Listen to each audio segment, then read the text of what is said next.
నమస్తే, నేను మీ ఎంఏ నాయుడు. ఏ రాష్ట్రానికైనా రాజధాని పేరు గుర్తుకు వస్తూ ఉంది. కానీ ఆంధ్రప్రదేశ్ ప్రజలకు మాత్రము రాజధాని లేదనే చెప్పాలి. ఎందుకనంటే గత పాలకులు మూడు ముక్కలాటలుగా సాగింది. అలాంటప్పుడు ఎక్కడ కూడా రాజధాని నిర్మించకుండా గాలికి వదిలేశారు. అలా అని మొట్టమొదటిసారిగా తెలుగుదేశం పార్టీ అధికారంలో వచ్చేటప్పుడు అమరావతిగా ఫిక్స్ అయ్యింది. దానిని 2019లో వైఎస్ఆర్ కాంగ్రెస్ పార్టీ అధికారంలో వచ్చిన తర్వాత పూర్తిగా నిర్వీర్యం చేసి 3 రాజధానులని తెరపై కొత్త పేరు తీసుకొచ్చింది. అలాగని పూర్తి స్థాయిలో నిర్మాణము జరగలేదు. అప్పుడు 2019 తర్వాత కూటమి ప్రభుత్వం ఇప్పుడు మళ్ళీ ప్రజలందరూ ఆలోచించి రాష్ట్రానికి ఒక మంచి నిర్ణయం తీసుకున్నారు. దీనికి రాజధానిగా అమరావతి పనులు పూర్తిగా చకచక మొదలవుతూ ఉన్నాయి. అయినప్పటికీ కూడా ఇలా కాల వ్యవధిలోనే కాలాన్ని వెచ్చించడంలో చాలా నిర్లక్ష్యం చేయడంలో ప్రభుత్వం అయితే మాత్రం విఫలమవుతూ ఉన్నాయి.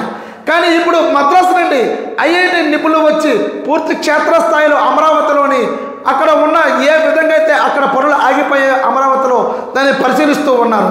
అంటే ఎందుకు అంటే వరదలు వస్తూ ఉన్నా అలాగే పూర్తి స్థాయిలో ఎంతవరకు దీని నిర్మాణం జరిగింది, వీటిపైన నిపుణులు ఏమంటున్నారని తెలుసుకుందాం.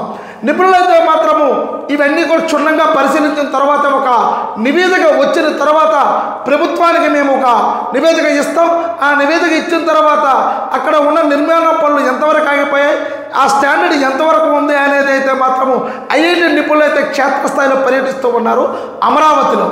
అయితే వరదలు వచ్చేటప్పుడు దాని పూర్తి స్థాయిలో ఎంతవరకు అవి నిలబడతాయి అనేది చాలామంది అయితే విమర్శకులు గురి చేస్తూ ఉన్నారు. అయితే టీడీపీ అభిమానులు మాత్రము ఇది కేవలం అప్పుడు ఉన్న ప్రభుత్వం గాలికి వదిలేయడం వల్ల అక్కడ వచ్చిన నీరు అంతా పూర్తిగా ఉండిపోవడంతో అవి అంతా కూడా ఉందే కానీ ఏ చెక్కు చెదరలేదు అంటున్నారు టీడీపీ అభిమానులు. ఏది ఏమైనప్పుడు కూడా ఒక పార్టీ కోసమో మేము పనిచేయడం లేదు. పూర్తి నివేదిక నిపుణులందరూ కూడా క్షేత్రస్థాయిలో పర్యటించిన తర్వాతే ఒక నివేదిక వచ్చిన తర్వాతే రాష్ట్ర ప్రభుత్వానికి కేంద్ర ప్రభుత్వానికి మేము సమకూరుస్తామంటున్నారు మద్రాసు నుండి వచ్చిన ఐఐటి నిపుణులు. అయితే ఇది పూర్తి స్థాయిలో చాలా లక్షల వేల కోట్ల రూపాయలన్నీ కూడా వెచ్చించడం జరిగింది తెలుగుదేశం పార్టీ ప్రభుత్వంలో. అయితే దాన్ని వైఎస్ఆర్ కాంగ్రెస్ పార్టీ ఒక కక్ష సాధింపుగానే తీసుకున్నారు. దానికి ప్రజలందరూ కూడా విమర్శలకు గురయ్యారు. అప్పుడు దాంతో బుద్ధి చెప్పారు వైఎస్ఆర్ కాంగ్రెస్ పార్టీకి. అయితే ఇప్పుడైతే మాత్రము అప్పుడు ప్రభుత్వం విపక్షంలో ఉండేటప్పుడు జగన్మోహన్ రెడ్డి కూడా దాన్ని ప్రతిపాదించడం, వేల ఎకరాలన్నింటిలో కూడా సేకరించడంలో కూడా మేము మద్దతు ఇస్తామన్నారు. అయితే ఏదైనా సరే ఒక శుభసూచకమని ఆ టైంలోనే నరేంద్ర మోదీ కూడా వచ్చి శంకుస్థాపన చేయడం, దాన్ని పూర్తిగా మళ్ళీ ప్రభుత్వాలు మారడం, ఈ ప్రభుత్వం మారిన తర్వాత మళ్ళీ వైఎస్ఆర్ ప్రభుత్వం అధికారంలోకి రావడం, ఇవన్నీ చకచక జరగడమే మాత్రమే జరిగాయి. కానీ అమరావతి పనులు అయితే మాత్రం పూర్తిగా ఎక్కడ రాజధాని నిర్మించలేదు. కానీ ఇప్పుడు కూటమి ప్రభుత్వం వచ్చిన తర్వాత అందరూ కూడా క్లియర్ కట్గా అర్థమైంది అమరావతి మన రాజధాని అని. అమరావతి రాజధాని అయిందని మాత్రం తెలుసుకున్నా ఎక్కడ పనులు ఆగిపోతే అక్కడ సర్వేంగా చేయాలనేది రాష్ట్ర ప్రభుత్వం కీలక ఆదేశాలు చేసింది.